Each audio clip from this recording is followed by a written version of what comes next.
नमस्कार, मैं उपेंद्र कुमार पांडे, हिंदी शिक्षक। आज हम लोग कक्षा 7 के पाठ्यक्रम में सम्मिलित महाभारत कथा के अध्याय 7, जिसका शीर्षक है द्रोण पर्व, उसके 11वें और 12वें दिन के युद्ध पर विचार करेंगे। बच्चों, इसके पहले हम लोगों ने देखा कि भीष्म पर्व में किस प्रकार से भीष्म ने 10 दिनों तक युद्ध का संचालन किया। कौरव के तरफ से सेनापतित्व का भार उन्होंने निर्वहन किया। 10वें दिन के युद्ध में अर्जुन के बाणों से उनके शरीर को बिंध दिया गया और वे बाणों की शैया पर लेट गए। चूंकि उन्हें इच्छा मृत्यु का वरदान प्राप्त था, अतः उन्होंने अभी तक अपने प्राण नहीं त्यागे थे, परंतु युद्ध भूमि से उनकी सक्रियता अब समाप्त हो चुकी थी।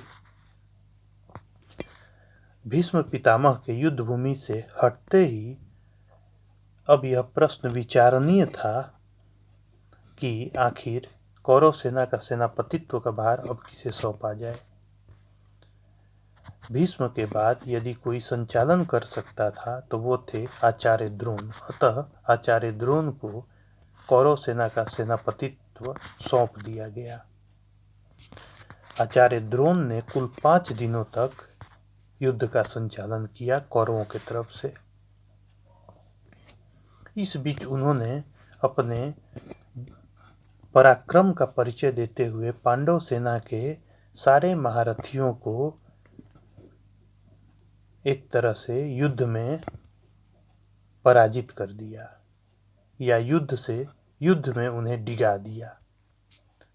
अर्जुन भी द्रोण के सामने टिक नहीं पा रहा था। तभी दुशासन, दुर्योधन और कर्ण ने एक योजना बनाई कि किसी भी प्रकार से युधिष्ठिर को जिंदा पकड़ लिया जाए। उन्होंने अपनी यह योजना आचार्य द्रोण के सामने रखी। यदि युधिष्ठिर जिंदा पकड़ा जाता है तो युद्ध का अंत हो जाएगा, उसे हम संधि करने पर विवश कर देंगे। इनकी योजना यह थी कि युधिष्ठिर के पकड़े जाने के बाद उसे राज्य का कुछ हिस्सा सौंप देंगे और फिर उसे द्यूत क्रीड़ा में पराजित करके, हरा करके उसका सब कुछ छीन लेंगे। पूर्व की भांति उसका सब कुछ छीन लेंगे। आचार्य द्रोण उनकी इस कुत्सित भावना से परिचित थे और दुखी थे, परंतु चूंकि वो कौरव सेना के सेनापति थे तो उन्हें अपने कर्तव्यों का निर्वहन तो करना ही था। युधिष्ठिर को पकड़ने का उपाय रचा जाने लगा। निर्णय यह हुआ कि अर्जुन को युद्ध भूमि से ललकार करके बाहर ले जाया जाएगा, अर्थात युधिष्ठिर से अर्जुन को दूर किया जाएगा और तब युधिष्ठिर को जीवित पकड़ लिया जाएगा। अर्जुन त्रिगर्तों के साथ युद्ध कर रहे थे। उसी युद्ध में वो फंसे हुए थे और इधर भगदत्त हाथी पर सवार होकर के आ गया। उसने अर्जुन और श्री कृष्ण दोनों को अपने बाण की वर्षा से पराजित करने का प्रयत्न किया। तभी अर्जुन ने उसे अपने तीखे तीरों से घायल कर दिया। कुछ ही देर के बाद भगदत्त की आंखें बंद हो गईं। उसके उपरांत शकुनी के 2 भाई, जिनका नाम वृषक और अचक था, दोनों युद्ध करने अर्जुन के समक्ष आए। अर्जुन ने अपने बाणों से दोनों को वीरगति की दशा प्रदान कर दी। इससे शकुनी अत्यंत दुखी हुआ। चारों ओर रक्त ही रक्त दिखाई दे रहा था।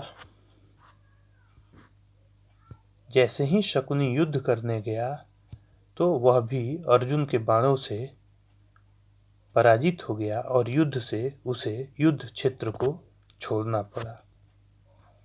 युद्ध क्षेत्र का दृश्य अत्यंत भयावह था। कुछ ही देर में सूर्यास्त हो गया और उस दिन का युद्ध का अंत हो गया। दोनों ही सेनाएं अपने अपने शिविरों को लौट गईं।